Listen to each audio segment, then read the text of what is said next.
ధ్వంసం అయిపోయిన తర్వాత 15వ తారీఖున విఆర్ఓ గారు ఏది Palvai gate polling station number 202 presiding officer గారు విఆర్ఓ గారు ఒక రిపోర్ట్ పంపిస్తారు పోలీస్ స్టేషన్కి. ఆ రిపోర్ట్లో ఏమని ఉంటుందంటే గుర్తు తెలియని వ్యక్తులు ఓటింగ్ మెషిన్ని ధ్వంసం చేశారు అని ఉంటుంది.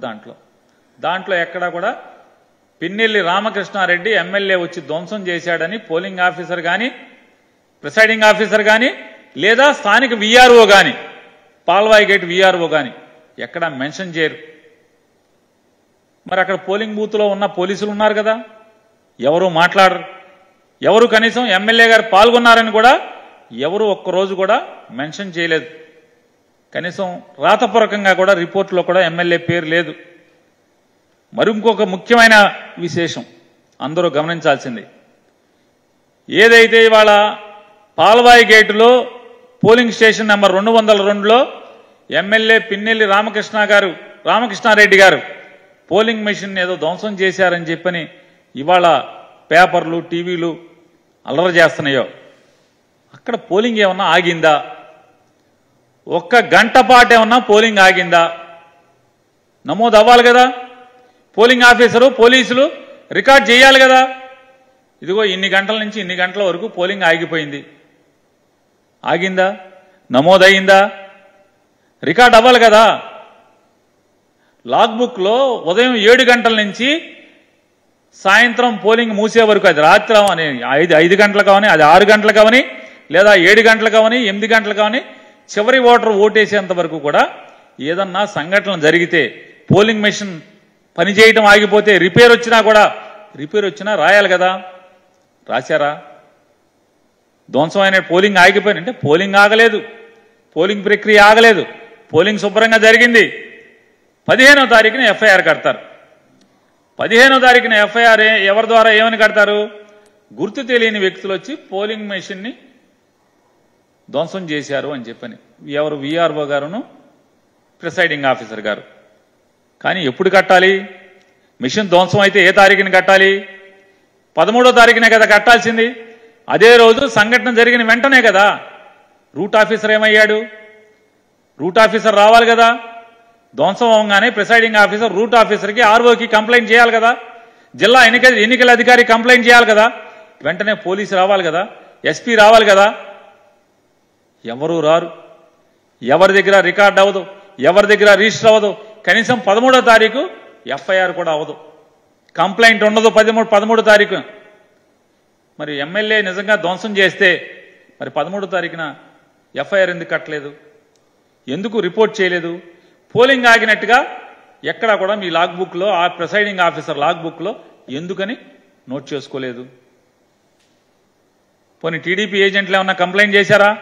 రాతపూర్వకమైన కంప్లైంట్ ఉండాలి కదా. దాంట్లో టీడీపీ ఏజెంట్లు ఉన్నారు కదా, లేదు కదా. మరి 13వ తారీఖున ఎఫ్ఐఆర్ ఎందుకు కట్టలేదు? కంప్లైంట్ ఎందుకు జరగలేదు? జరగకపోగా 15వ తారీఖున ఎఫ్ఐఆర్ కడతారు. దాంట్లో ఎమ్మెల్యే గారి పేరు ఉండదు, పిన్నెల్లి రామకృష్ణారెడ్డి గారి పేరు ఉండదు. 17వ తారీఖున సిట్ కాన్స్టిట్యూట్ అవుద్ది.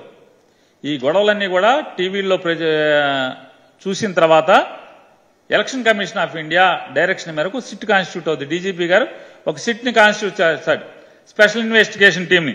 17వ తారీఖే సిట్టు మాచర్ల, అనంతపురం, తిరుపతి అన్ని వెళ్ళిపోతుంది. అక్కడికి క్షుణ్ణంగా అన్ని ఊర్లు వెళ్తారు. గొడవలు జరిగిన అన్ని చోట్ల విచారణ చేస్తారు, క్షుణ్ణంగా అధ్యయనం చేస్తారు. 18వ తారీఖున సిట్ వచ్చి మాచర్ల వెళ్ళొచ్చి డీజీపీ గారికి ఒక రిపోర్ట్ కూడా ఇస్తారు.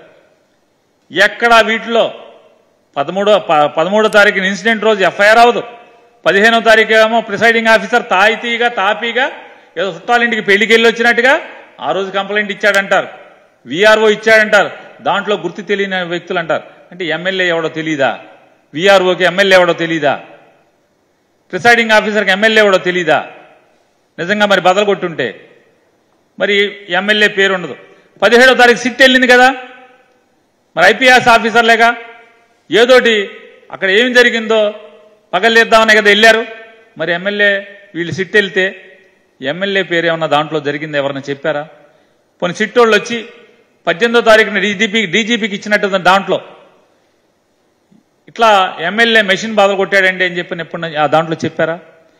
మీడియాకి కూడా మీ అందరికీ కూడా సిట్ వాళ్ళు మీకు ఒక ఇది ఇచ్చారు. వాళ్ళు గమనించినటువంటి డీజీపీకి ఇచ్చినటువంటి ప్రిలిమినరీ రిపోర్ట్లో ఏమేమి అంశాలు ఉన్నాయో మీకు ఇచ్చారు. దాంట్లో ఎక్కడ కూడా ఓటింగ్ మిషన్లు పగిలినాయని కానీ, దాడి జరిగిందని కానీ, దాంట్లో ఎమ్మెల్యే పాల్గొన్నాడు, పిన్నెల్లి రామకృష్ణారెడ్డి గారు పాల్గొన్నాడని కానీ ఎక్కడ సిట్ ఇచ్చిన డీజీపీ గారికి ఇచ్చినటువంటి ప్రిలిమినరీ రిపోర్ట్లో ఎక్కడా లేదు. దానికి సాక్ష్యం మీడియాకి ప్రిలిమినరీ రిపోర్ట్లో ఏమేమి ఉన్నాయో మీడియాకి రివీల్ చేశారు. మరి ఎమ్మెల్యే నిజంగా పాల్గొంటే అది చాలా సెన్సేషన్ ఇష్యూ కదా. ఓటింగ్ మెషిన్లు బదలైపోతే చాలా సెన్సేషన్ ఇష్యూ కదా. అది ప్రపంచానికి తెలియదు కదా. మరి మీరేం చేశారు? మరి సిట్ కూడా ఏమీ ఇవ్వలేదు కదా. సిట్ కంప్లైంట్లో కూడా దాంట్లో ఎక్కడా లేదు. మనకు 9 పోలింగ్ స్టేషన్స్లో టోటల్గా మొత్తం రాష్ట్రంలో ఈవీఎం డ్యామేజ్ చేయడం జరిగింది.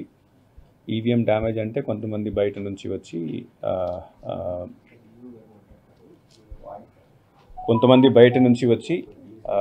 అక్కడ లోపల వెళ్ళి ది మిస్హ్యాండిల్డ్ ద ఈవీఎంస్, కింద పడేశారు, కొట్టేశారు, డ్యామేజ్ చేశారు.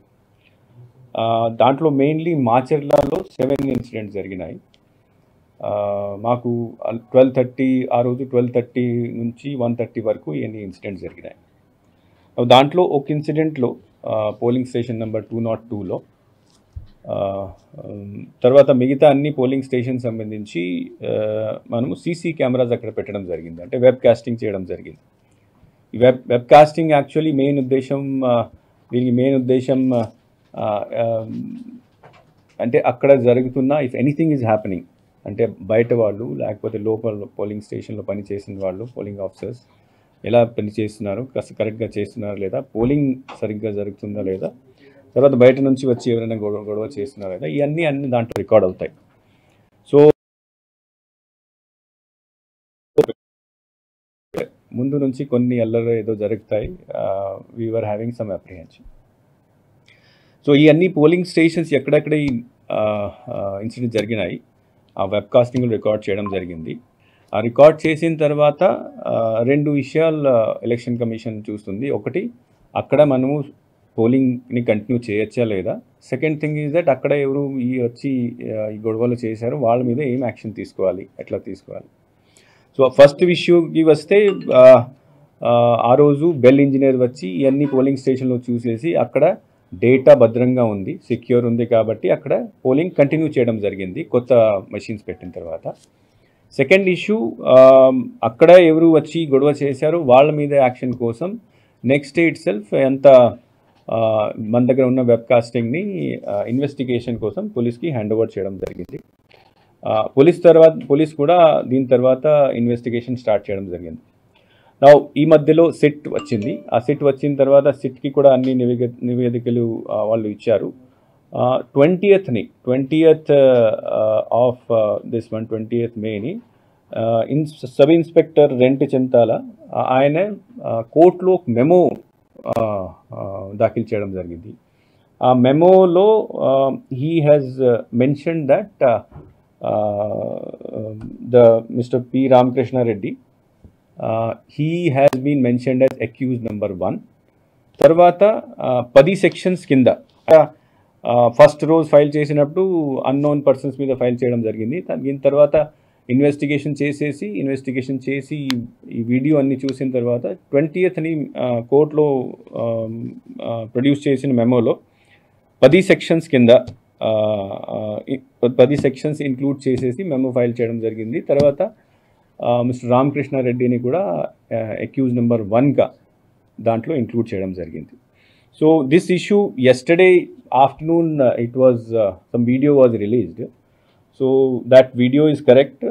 And then apart from filing this memo, 2 days back a file memo చేసిన తర్వాత ఆయన అరెస్ట్ చేయడం కోసం ప్రయత్నాలు స్టార్ట్ అయినాయి. నిన్న రాత్రి ఈసీ మళ్ళీ ఇప్పుడు దాకా ఎందుకు చేయలేదు, చాలా సీరియస్గా దీన్ని తీసుకొని you should arrest him immediately orders కూడా ఇవ్వడం జరిగింది. Morning in writing also election commission has asked that whether he was involved or not, and if he's involved whether FIR has been filed against or not, and if FIR file arrest చేశారు లేదా. So FIR already అంటే memo ద్వారా ఆయన పేరు already include చేయడం జరిగింది. Arrest కోసం నిన్నటి నుంచి ప్రయత్నాలు జరుగుతున్నాయి. పోలీస్ ద్వారా ఇచ్చిన ఇన్ఫర్మేషన్ ప్రకారం మార్నింగ్ వాళ్ళ హౌస్కి కూడా రేడ్ చేయడం జరిగింది. He was not found. So several teams are now moving around to arrest the person. Election Commission has said that such type of incidents are very shameful incident in the sense that our intention is to do free, fair and peaceful elections, and when the candidate himself start doing this activity, that is a very serious matter. So stringent action should be taken. Stringent action ante as per the memo filed in the court against the accused number 1, 10 sections have been proposed against him.